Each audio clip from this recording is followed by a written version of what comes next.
Fit like everyone, my name is Dylan GC, or now known as Dilza, and today I welcome you to my 2022 gaming and streaming setup from my shed.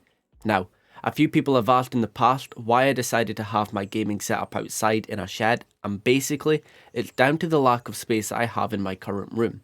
However, I'll be honest, having my setup detached from my house is pretty sweet as it truly gives me that immersive experience when gaming. As for the shed itself, I got this one built from Dobie's Garden Centre here in the UK, and looking back on it, I've realised that it was certainly a little overpriced, but was totally worth it so that I could have my own gaming setup, but also so that I could use it to begin my YouTube career. Speaking of YouTube, nearly 60% of my viewers aren't subscribed, so if you enjoy gaming and tech videos, then I would really appreciate if you subscribe to the channel. Another thing I would like to mention is that this video is not to gloat over the things I have, it is simply just to showcase all the tech that I have bought over the last year and a half.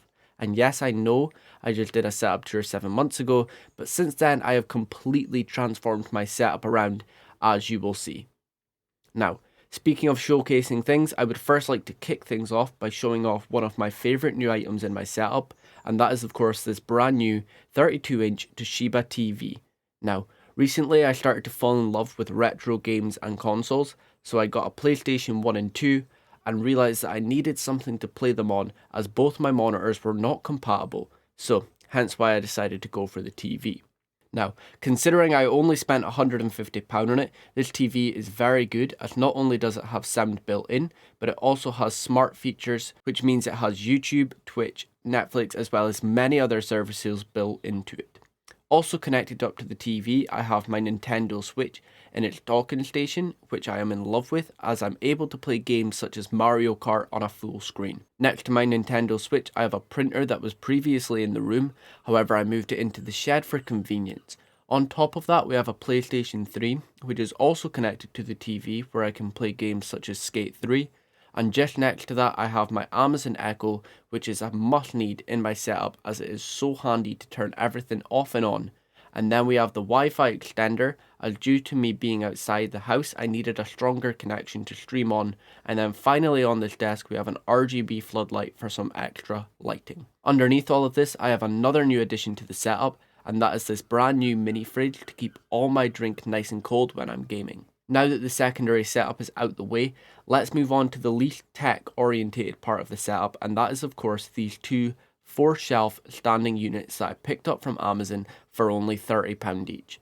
Now, although I'm not a big fan of the colour, these standing units are really handy to show off some pictures, fake plants, or some RGB products such as this PlayStation sign, which I think is really cool, as not only does it still have the lighting features, but it also fades into each icon, has a music interactive mode, and so much more.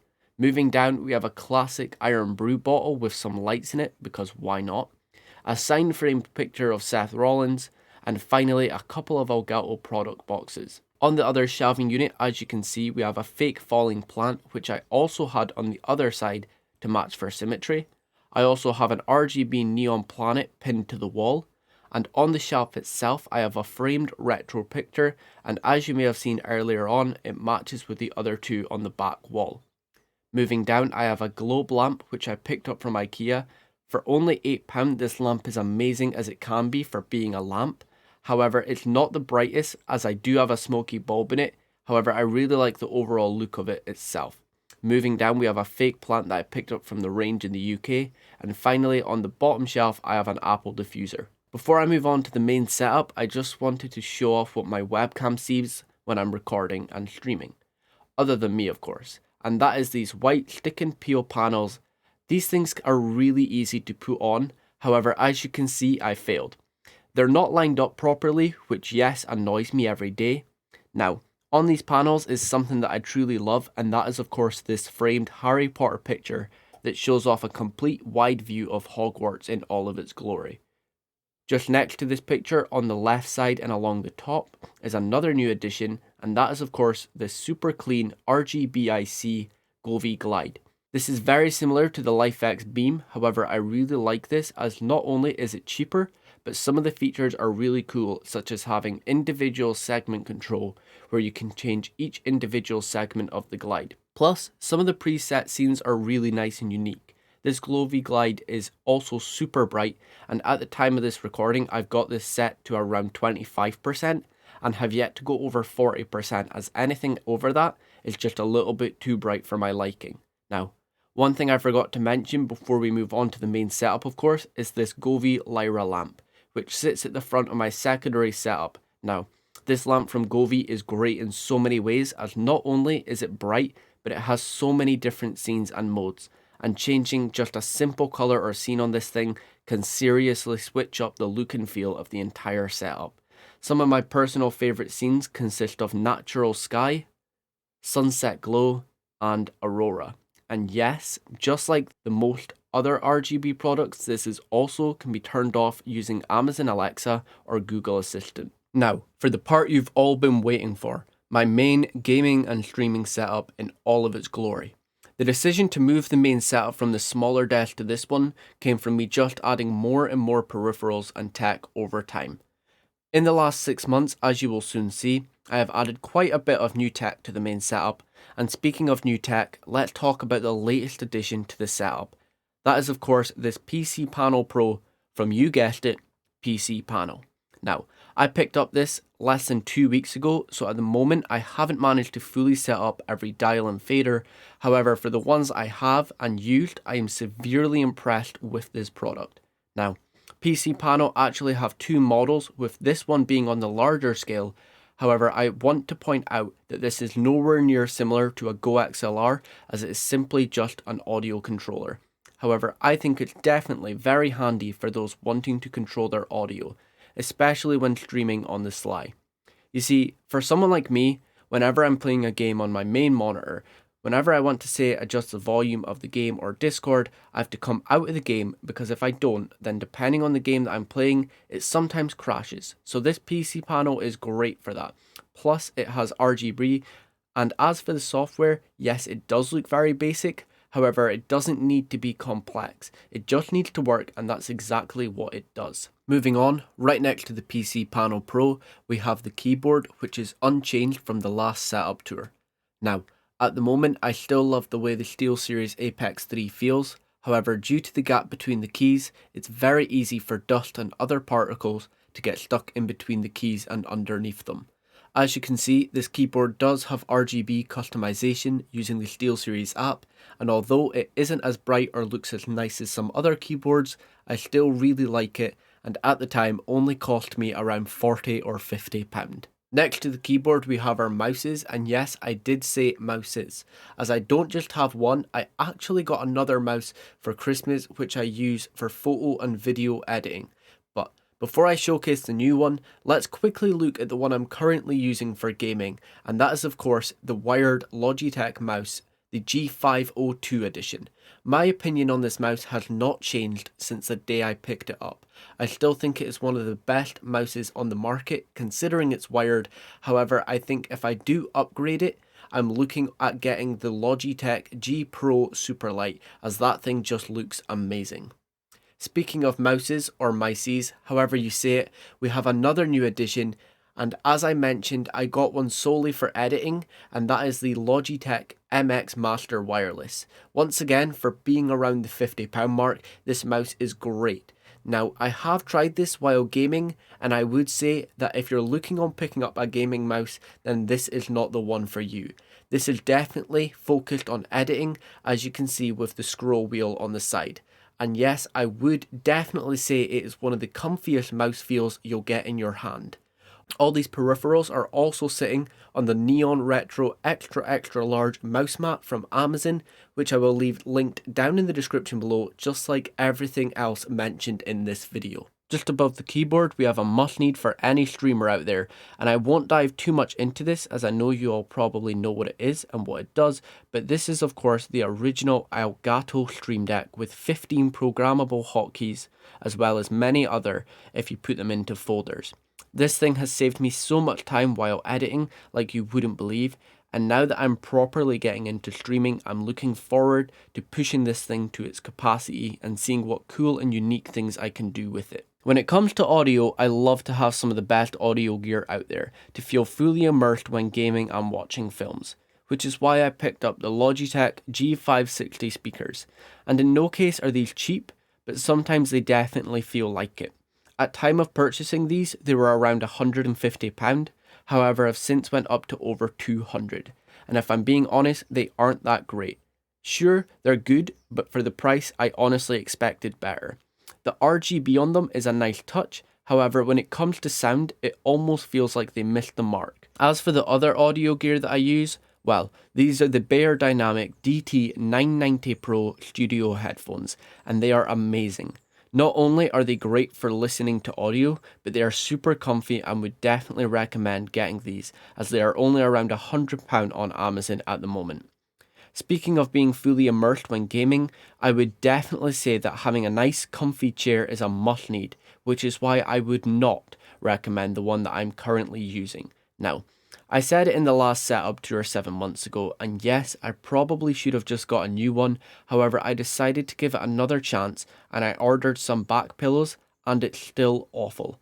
I am looking to upgrade the chair very soon. However, I'm looking for an ergonomic chair, so if anyone has any recommendations, then please let me know down in the comment section below. Anyway, when I decided to start YouTube, I felt like I needed a few key items, and they were of course a mic, webcam and lighting. Starting off, I had the Toner Q9 microphone, which was great, and the Logitech C920 webcam, which was okay. Since the last setup tour, I have upgraded both. Starting off with the mic, I now have the Elgato Wave 3 mic, which in itself is a great USB microphone. However, when paired with its software, this mic is as close as you are getting to a Go XLR in a USB mic. Plus, after adding the PC Panel Pro, having actual faders to control this mic and its software is so much handier. As for the webcam itself, we have yet another Elgato product, and that is of course this Elgato Facecam capturing in 1080p 60. This webcam is possibly the best and easiest webcam on the market just now. The software is great and easy to use, and the settings save automatically to the Facecam, which means that if OBS resets or you move over to another PC, its settings will automatically be the same as previously used, which is great compared to the C920. As for lighting, I'm still using two Elgato Keylight Airs, and these lights are great as I've seen such a difference between these lights and the budget newer ones that I used previously. Now, moving on, we have something that after being out of stock for over a year is sadly still out of stock everywhere and damn near impossible for anyone to get their hands on. That is of course the PlayStation 5. Coming out in November 2020, the PlayStation 5 retails for £449. But of course, no one actually remembers what it retails for, due to all of these scalpers. Now, I have to say, having picked up the PlayStation 5 in March of last year, I love having it. Although I was happy with the PS4 Pro that I owned previously, after upgrading I've seen such a difference between the two generations of consoles, as expected.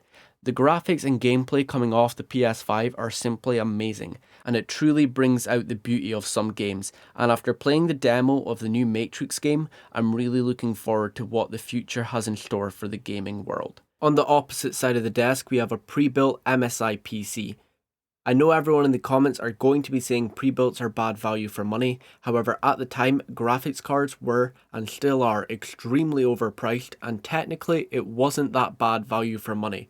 The thing I love most about my PC is that it can always be upgraded as well, which is the plan for the coming year. Both my PC and PlayStation 5 are connected to the curved Samsung Odyssey G7.